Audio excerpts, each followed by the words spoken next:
guys! For today's episode, isasama ko kayo sa Hakata Ward in Fukuoka at mamamasyal tayo. Pero bago yan, daan muna tayo dito sa mini exhibit sa Kushida Station. Meron kasi silang mga nakadisplay dito. Liga, tingnan muna natin. Imajuku Ningyo. Ang ganda. Good luck charm. Paper mache. Ah, ito yung binibili ko. Multi-glass. Ganda. Kahoy naman ito. Koma? Ang cute. Yamakasa Festival. Wow, ang cute. Sila nakanganga. Ang ganda.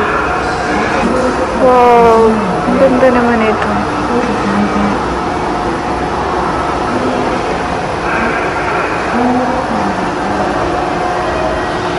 Wow, ang ganda. Galing naman ito mga ito.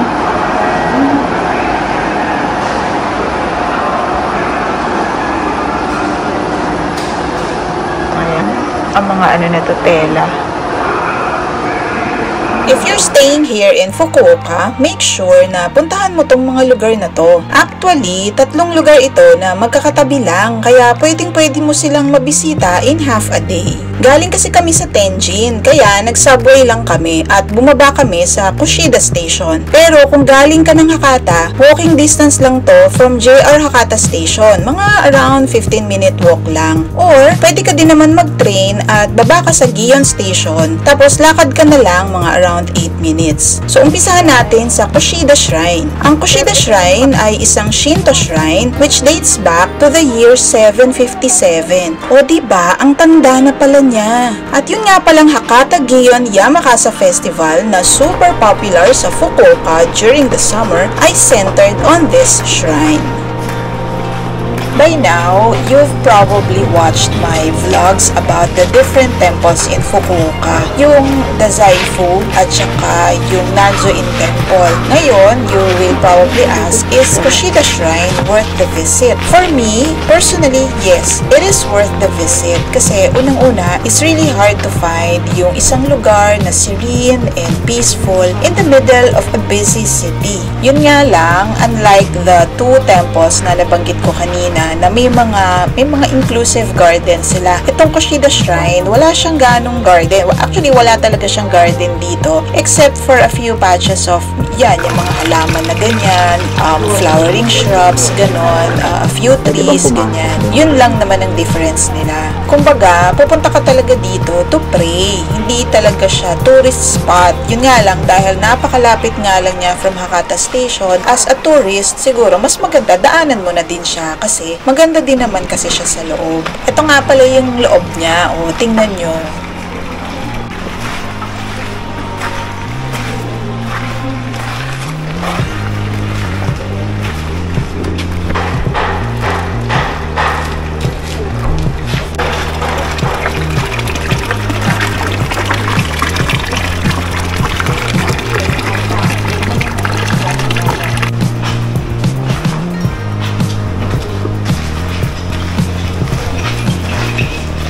Ginagawa siya. Wala yung ginagawa. Meron kasing parang yan eh. Yung parang shrine.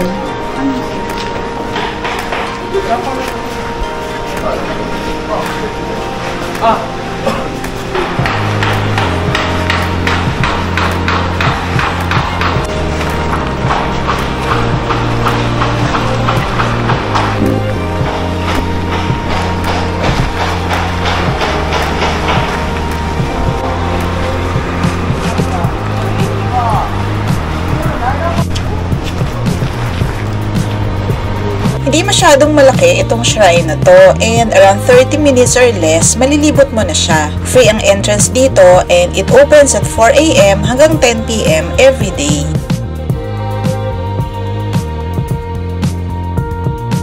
Ay, wala pumunta tayo dito. Hindi tayo pumunta dito. Dito yung parang marketplace nila. Tapos daan na lang tayo dito sa Canal City. Dito muna tayo. Oh, dito na rin lang eh. Lipat naman tayo dito sa Kawabata Shopping Arcade. Actually, around 400 meters itong buong stretch na to. So, kayang-kaya naman nating lakarin from end to end. Marami kang makikita dito, may mga restaurants, tindahan ng damit, at kung ano-ano pa. Ito nga palang shopping district na to ay more than 130 years old na. O diba, ang dami ng business transactions ang naganap dito. Na-imagine ko nga mga nakakimono pa sila at wala pang bubong siguro tong shopping street na ito.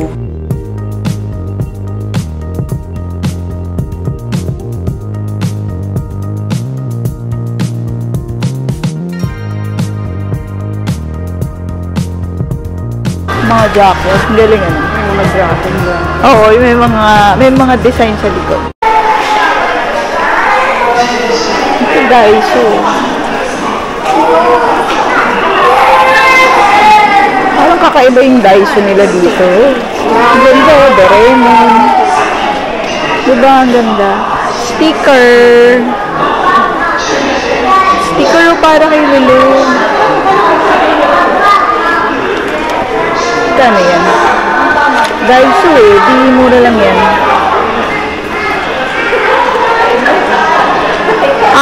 Hindi, merong price yan, syempre. Hindi lang natin alam. Hello Kitty.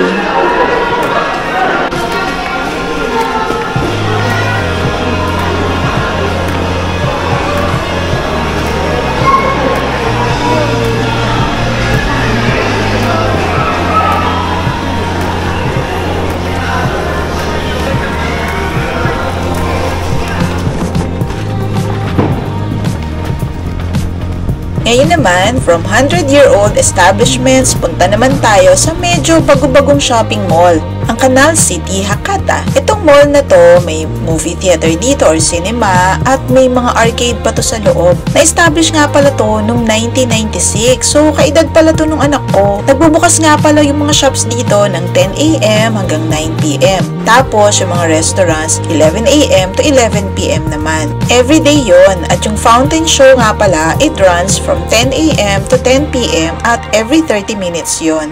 Daming kainan, no? Anong kakainin natin mamaya? Magra-ramen ba tayo? May chicken. Hala, baka manigaw tayo. Pero diba, sabi, dadaanan natin talaga yung fountain. Galing naman sa McDonald's. Alam kung ilan ang seat. Oo, umupo ka muna. Kung gusto mo. Umupo ka muna. Ano bang gusto nyo? Ayun, malabo. Malabo. Yan. Ito. Nag-video call nga pala kami ng mga pamangkin ko para mas maituro nila sa akin kung ano yung gusto nilang ipabili dito sa Jump Shop. So after naming mamili dito sa Jump Shop, nanood na kami ng fountain show. Wala bang kanta to? Walang tugtog. Habang hinahanap namin yung Ramen Stadium dito sa Canal City, ayan, may nadaanan akong mga capsule toys or gachapon. Siguro naman, by now, alam nyo na favorite ko talaga itong mga to. Every time kasi na may nadadaanan akong ganito, hindi pwedeng hindi ako maglalaro. Premium gachapon. Ang sarap naman dito, puro gachapon. Naku, maubos ang pera ko dito pag puro gachapon.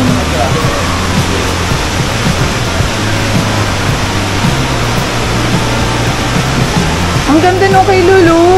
Maingit ako. Taito Station. Ito puro games. Baka maubos ang pera ko dito. Hindi ako marunong tayo. Mga ano yung klo. Ito. Ramen Stadium. Try ko lang. Alin? Yun, yung claw.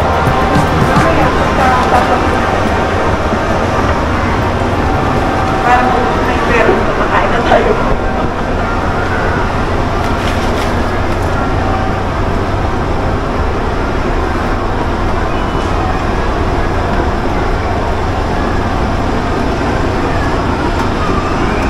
Wow, Ramen Stadium.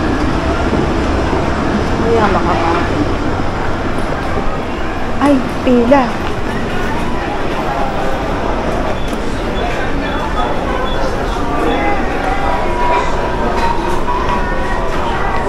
Pila. Pila siya. Ito lang yun. Ramen Stadium. Oo, ramen. O, mamili na tayo. Ito, gusto mo dito na lang. O, kasi meron silang gyoza. Gusto ko ng gyoza kahit 8 pieces lang. Wala namang pila lahat eh. Pero dito madami. Ito, Hakata Tonkotsu Ramen. Ito na lang. Wala namang pila.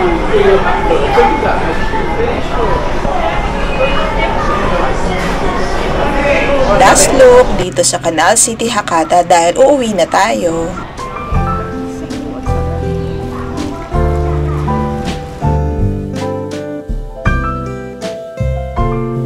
Thank you for watching, guys. Sana nagustuhan mo tong episode natin na to, and sana nakatulong ako sa inyo. If ever you wish to go to Fukuoka, ito yung mga vlogs natin regarding mga places that you can visit here in Fukuoka. Kung hindi ka pa nakapag-subscribe, I hope you consider subscribing. Thank you for watching and watch out for more vlogs. Bye!